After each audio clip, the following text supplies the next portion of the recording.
ఏం చేస్తారు? నన్ను కోసుకుంటే తింటారా? వండుకొని తింటారా? ఏం చేస్తారు? లేదు, ఉన్నదే 18,500 కోట్లు. ఎట్లా వంచుదామో చెప్పండి.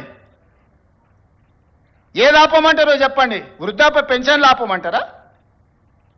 ఉచిత కరెంట్ ఆపమంటారా? షాదీ ముబారక్ ఆపమంటారా? ఏ ఆపమంటారో చెప్పండి. ఏది ఆపుతారో ప్రజలకు చెప్పండి. అయ్యా మీది ఆపేసి మేము బోనసులు తీసుకుంటాం, మేము జీతాలు పెంచుకుంటాం, మేము అన్ని మేము దినంగా మిగిలితేనే మీకు ఇస్తాం రైతు ప్రజలకు చెప్తా అంటే చెప్పండి. బహిరంగ సభ ఏర్పాటు చేద్దాం, 10 లక్షల మందిని తెస్తా. ఉద్యోగ సంఘాల నాయకులు మాట్లాడండి, మేము ఈ చిట్టి ఇచ్చిన ముఖ్యమంత్రికి దీని ప్రకారం పరిపాలన జరుగుతుంది అనేది ఇదొక మార్గం. లేదంటే 100 రూపాయలు ఉన్న పెట్రోల్ 200 చేద్దామా చెప్పురి. 30 రూపాయలకి ఇచ్చే బియ్యాన్ని 60 రూపాయలు చేద్దామా చెప్పురి. పప్పు, ఉప్పు, చింతపండు, బెల్లం ధరలు 2 చేద్దామా చెప్పురి. ఏది పెంచుదామో చెప్పుండ్రి. ఎక్కడ ధరలు పెంచుదామో చెప్పుండ్రి.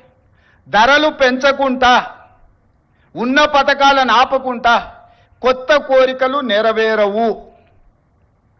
కొత్త కోరికలు కోరుకొని మనము నిరసనలో, ధర్నాలో, దీక్షలో, బందో చేస్తే ఉన్న వ్యవస్థ కూడా కుప్పగూలుతుంది. ఉన్నది కుప్పగూల్చుకుంటే ఇంకా మళ్ళీ తిరిగి తేరుకోవడానికి కూడా ఇంకేం లేదు. ఇంకో దివాలా రాష్ట్రంగా మనం మారుతాము. ఇవాళ మీరు సమరాలు చేస్తే శాంతి భద్రతలు దెబ్బతింటే పెట్టుబడులు ఆగిపోతాయి.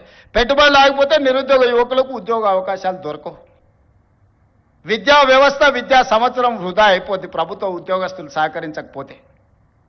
నేను ఒక్కరిని ఏం చేయగలను? రామకృష్ణారావు లేకపోతే డీజీపీ ఏం చేయగలరు? మేము మిమ్మల్ని కొట్టం, తిట్టం, ఉన్నది ప్రజలకు వివరిస్తాం. మిత్రులారా, ఉద్యోగ సంఘాల నాయకులే నేను విజ్ఞప్తి చేస్తున్నా. నాకేమున్నది? నేను ₹1 ఇంటికి తీసుకుపోను.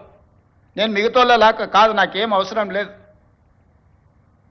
నల్లమల అడవుల నుంచి ఒక చిన్న గ్రామం నుంచి రాష్ట్రానికి, తెలంగాణ రాష్ట్రానికి ముఖ్యమంత్రి అయినా ఇది ప్రజలు ఇచ్చిన గొప్ప గౌరవం. బతుకున్నంత కాలం ఈ గౌరవం నిలబెట్టడం కోసమే నేను పనిచేస్తా. నాకు వేరే కోరికలు లేవు, వేరే ఆలోచన లేదు, వేరే ఆదాయం అక్కర్లేదు. కానీ బాధ్యతగా వ్యవహరించాల్సిన మనం బాధ్యత మార్చి వ్యవహరిస్తామని అంటే అది తెలంగాణ సమాజానికి తీరని నష్టం జరుగుద్ది.